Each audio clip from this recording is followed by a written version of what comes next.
You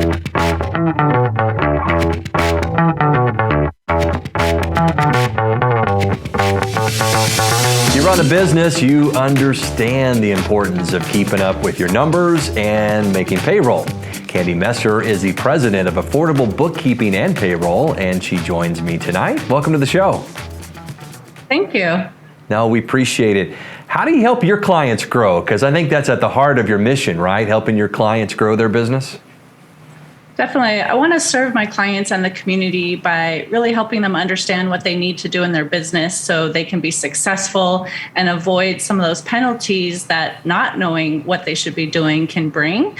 So I have a podcast, a newsletter, I post video and written blogs, and I really just want to get the word out to the clients to help them be successful, grow their business, be more profitable, and then that helps our communities as well.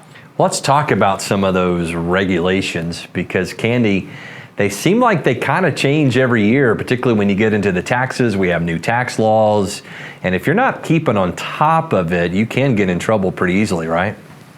Oh, definitely. There are always changes, and I'm trying to keep up with everything as well so I can educate my clients. CPAs have to go through all their annual educational things. And I'm actually not the CPA. I don't do the income tax. We do right up to that point. But there are so many things that we educate our clients so that they know what they should be doing. For instance, they used to be able to write off entertainment. Now they can't. And so separating meals and entertainment is important. So things like that they need to know. And of course, every year the government is thinking about what changes may occur. And often that law is passed after the year has already started. And then you have to go back and make adjustments. Washington, right? They're always having fun with us. Exactly. So I love what you do, because you do a lot of content marketing. When you talk about creating your podcast and creating your webinars and your newsletters, where did you get started on the content marketing side? What was that? Was it an idea of your own, or just something you kind of picked up from somebody else? I'm just curious. I never wanted to have a newsletter or a blog or even be a podcast host, actually, but I was originally told, but you have information that's really helpful for them. And I was thinking, well, they'll think it's boring, right?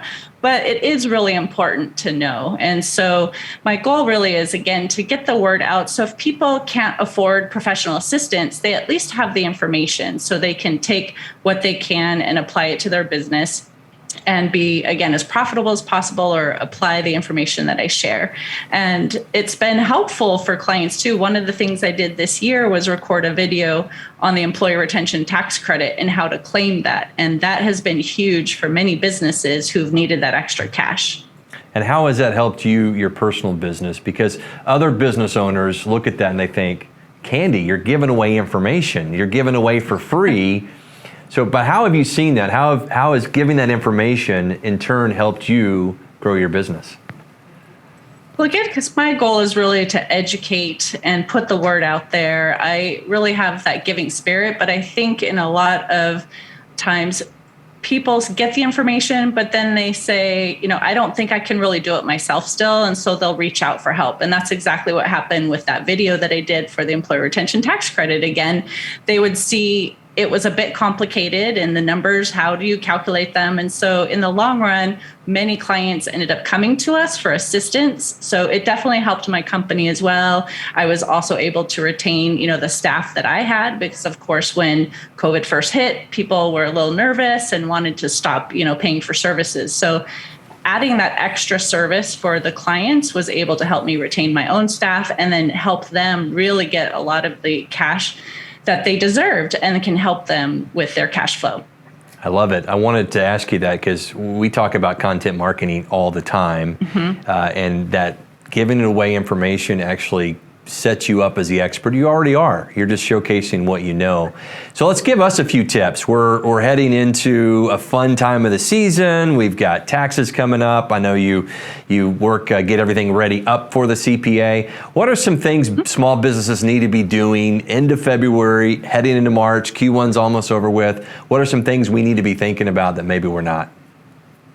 Well, the first thing I would say is if you are commingling your funds in one bank account, or using your personal to pay for business, or maybe you're using your business account to, pay for some of your personal things, that really should stop and separate it. And a lot of times people think it's easier to have it in one, but it's really not. And it could potentially affect you, especially if you're an entity. So you want to make sure that you completely separate. I also recommend having a system to keep track of your paperwork.